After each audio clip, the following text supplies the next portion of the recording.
안녕하십니까?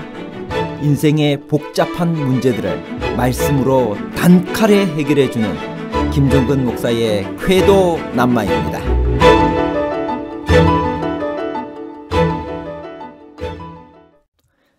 요즘 사회 각계의 성범죄 피해자들이 미투, 나도 당했다라며 한 목소리를 내고 있습니다. 그런데 성범죄 가해자들이 변명과 핑계로 일관하며 오히려 피해자에게 책임을 전가하고 있습니다. 그건 격려였다. 그런 의도가 아니었다. 친근감의 표시였다. 다들 아무렇지도 않는데 왜 너만 예민하게 구느냐?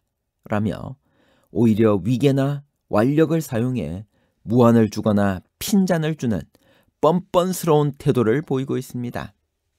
이러한 사회적 불의를 보고 그리스도인은 무력으로 대항해야 하나요?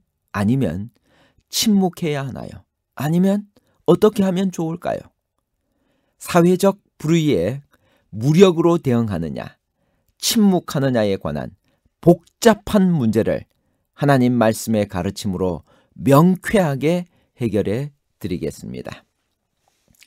기독교인으로서 폭력을 어떻게 이해하고 대응해야 할까요?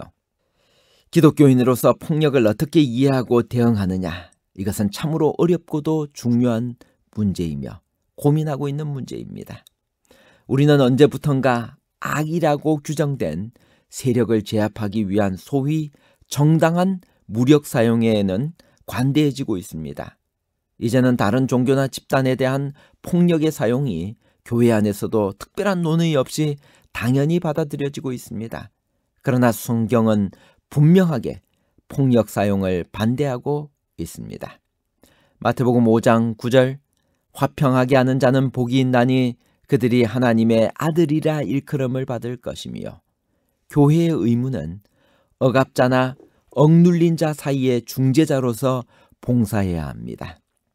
억눌린 자를 위해 하나님께로 기름 부음 받은 대변인들이 되어야 합니다. 비폭력을 성경은 가르치고 있습니다. 그리스도인은 사회 참여에 적극적이어야만 하나요? 그리스도인은 자신이 속한 국가에서 한 사람의 시민으로 산다는 사실을 망각하지 말아야 합니다. 그는 자기 나라에서 매일 실제적이고 현실적인 결정에 직면하게 됩니다. 자녀 교육, 세금 문제, 법률 관련 문제, 군대 문제, 연금 문제, 자연환경, 산업공해 등에 관한 문제를 대합니다. 그뿐 아니라 대북제재, 북핵 문제, 원자력 발전소, 석유, 공공교통, 노인연금 문제, 각종 복지정책 시행을 위한 국가 재정 투입에 대해서도 논할 수 있습니다. 그렇다면 시민의 의무는 무엇일까요? 첫째, 시민들은 모두 법을 존중하고 잘 준수해야 합니다. 둘째, 모든 시민은 법률과 정책들을 만들고 그들을 시행하는 데 있어서 관심을 가지고 참여해야 합니다. 셋째, 시민 개개인은 정치인들과 정책들에 대해 양심적으로 비판해야 할 의무가 있습니다. 그리스도인의 사회적 책임은 무엇일까요? 마태복음 5장 13절, 너희는 세상의 소금이니 소금이 만일 그 맛을 잃으면 무엇으로 짜게 하리요? 후에는 아무 쓸데없어 다만 밖에 버리워 사람에게 밟힐 뿐이니라. 너희는 세상의 빛이라. 산 위에 있는 동네가 숨기우지 못할 것이요. 마태복음 5장 14절. 그리스도인은 첫 번째, 소금과 빛의 역할을 해야만 합니다. 성경은 그리스도인이 세상의 소금과 빛이라고 말합니다. 이것은 그리스도인들이 세상에 살면서 아무런 존재감도 없이 살아서는 안 되고 세상을 향한 사명이 있음을 보여주는 말입니다. 세상의 소금과 빛이 되라는 예수님의 명령은 우리가 세상에서 도덕적으로 긍정적인 영향을 미칠 의무를 가졌음을 강조합니다. 다시 말해서 구원받은 그리스도인들은 세상에 대해 도덕적으로 의무가 있다는 말입니다. 예수께서 이같이 너희 빛을 사람 앞에 비추게 하여 저희로 너희 착한 행실을 보고 하늘에 계신 너희 아버지께 영광을 돌리게 하라. 마태복음 5장 16절에 이렇게 말씀을 하시면서 성도들이 세상의 소금이자 빛으로 살아야 할 당위성을 분명히 말씀하셨습니다. 세상의 빛을 비추는 방식에 대해 이야기하면서 예수님께서는 너희 착한 행실이라고 구체적으로 언급하셨습니다. 다시 말해서 그리스도인들은 하나님의 백성으로서 믿음으로 구원받은 것은 틀림없지만 이것이 도덕적 의무로부터 그들을 자유케 하지는 않는다는 것입니다. 오히려 하나님의 백성은 그의 합당한 삶을 살 필요가 있음을 성경은 우리에게 분명히 말하고 있습니다. 그리스도인의 사회 참여 방안에는 어떤 것들이 있을까요? 첫 번째, 정치 참여입니다. 기독교가 정치에 참여할 경우 그것이 궁극적으로 추구하는 하나님 나라보다는 세상 나라에 치중할 위험성을 내포하고 있습니다. 그러나 그리스도인으로서 온건한 비판과 올바른 여론 형성 및 선거를 통한 개혁 추구는 이런 정치 참여의 소망스러운 일들이 될 것입니다. 두 번째, 사회 참여입니다. 정치 참여라는 과격한 방식보다 상대적으로 덜 적극적이지만 오히려 더 큰 영향력을 행사할 수 있는 것이 바로 사회봉사나 NGO 활동들을 통한 사회 참여입니다. 기독교의 사회 참여는 기아, 빈곤, 전염병 등 인간의 가장 기본적인 문제에 대한 해결에서부터 시작되는 것이 바람직합니다. 기독교의 사회 참여는 우선 저개발국의 기아와 빈곤 퇴치를 위한 각종 국제 구호단체들을 중심으로 이루어집니다.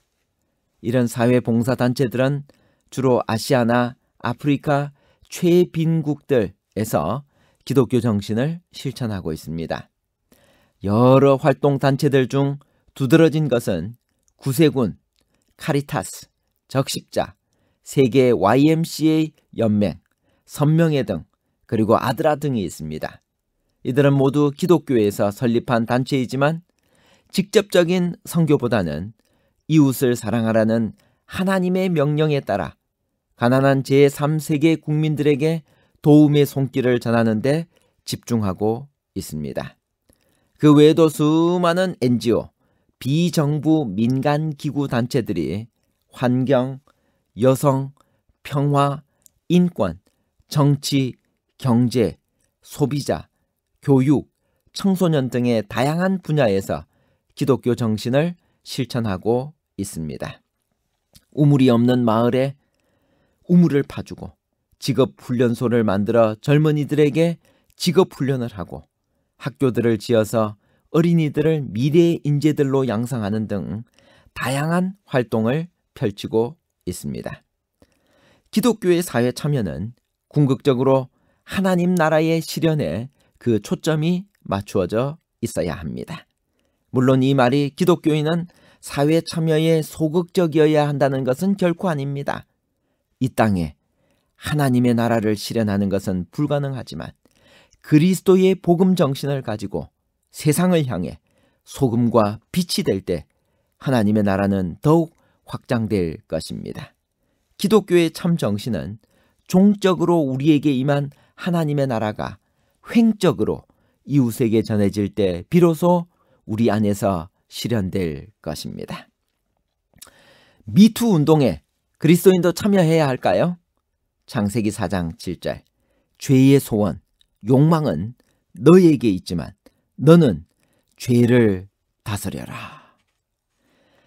당신과 함께 하겠습니다. 36대 미투 운동 선제 대응.